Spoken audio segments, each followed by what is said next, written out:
안녕하세요. 보험금 분쟁 해결사 손해배상사 김병호입니다. 오늘은 전립선암과 2차성 뼈 전이암으로 진단받고 보험금을 청구하였으나 소외감 진단비만 지급됨에 따라 재심사를 요청하여 일반암 진단비를 지급받은 사례를 소개하여 드리겠습니다.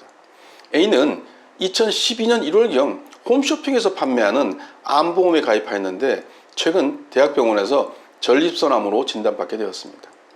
이후 추가로 실시된 PET-CT 검사에서 골반 및 척추에도 전립선암이 전이되었다는 것이 확인되었습니다. A가 종양 제거술을 받은 이후에 발급된 진단서에는 두상병, 고르이 2차성 악성 신생물 C79.50, 부상병, 전립선의 악성 신생물 C61로 기재되어 있었습니다. 이후 A는 보험금을 청구하면서 종양이 뼈로 전이되었으므로 고해감 진단비까지 지급받을 수 있다고 생각하였는데 실제로 지급된 보험금은 일반암 진단비의 20% 정도의 소해감 진단비만 지급되었습니다. 보상 담당자는 이러한 보험금 지급 내역과 관련하여 전립선암은 소해감으로 분류되고 전이된 뼈암은 원발암 기준 분류 특약이 적용되어 일반암이 아닌 소해감으로만 분류된다고 설명하였습니다. 아울러 고해감은 뼈에서 원발하는 암을 의미하므로 전이암은 고해감 진단비가 지급되지 않는다고 설명하였습니다.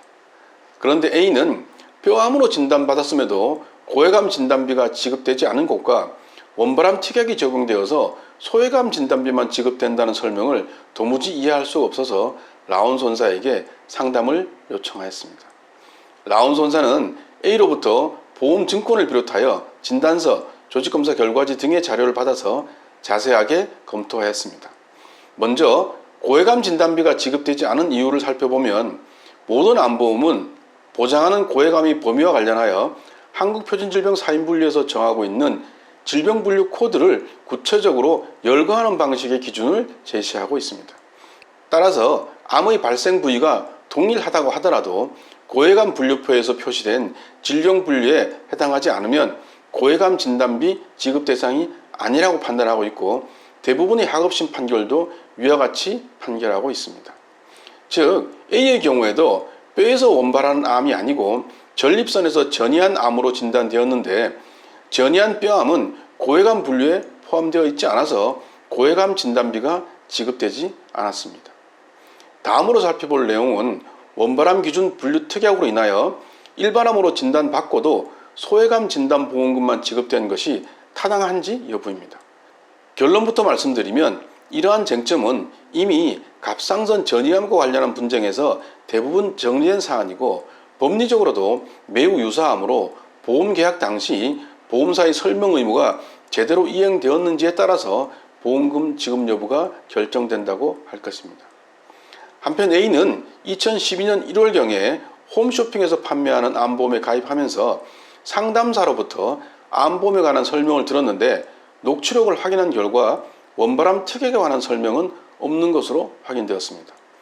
그렇다면 이 사건 보험계약 체결 당시에 원발암 특약에 관한 설명 의무가 제대로 이행되었다고 볼 수는 없을 것으로 판단되었습니다. 라온 손사는 조사된 기초 사실에 근거하여 볼 때 비록 A가 소해감으로 분류되는 전립선암으로 진단받았다고 하더라도 함께 진단된 고르이 2차성 악성 신생물은 일반암으로 분류되어야 하고 보험계약 당시에 녹음된 녹취록을 검토한 결과 보험사의 설명 의무가 제대로 이행되었다고 볼 수 없으므로 이러한 특약을 이유로 보험금을 부지급하는 것은 부당하다는 취지의 손해배상서를 작성하여 재심사 청구서와 함께 제출하였습니다.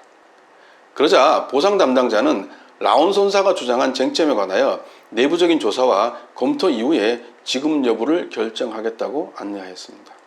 이후 보상 담당자는 재심사 청구일로부터 약 2주일 정도가 경과할 즈음에 보험 가입 당시에 보험사의 설명 의무가 제대로 이행되지 않았다고 인정하고 청구한 일반암 진단비 전액을 지급하겠다고 안내하였습니다.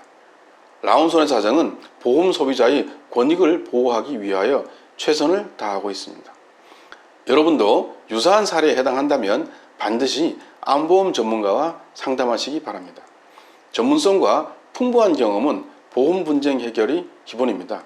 라온 손해사정은 폭넓은 의학적 지식을 바탕으로 정확한 법리 판단과 다양한 사례 분석을 통하여 가장 합리적인 해결책을 제시하여 드립니다. 감사합니다. 다음 시간에 더욱 유익한 정보로 찾아뵙겠습니다.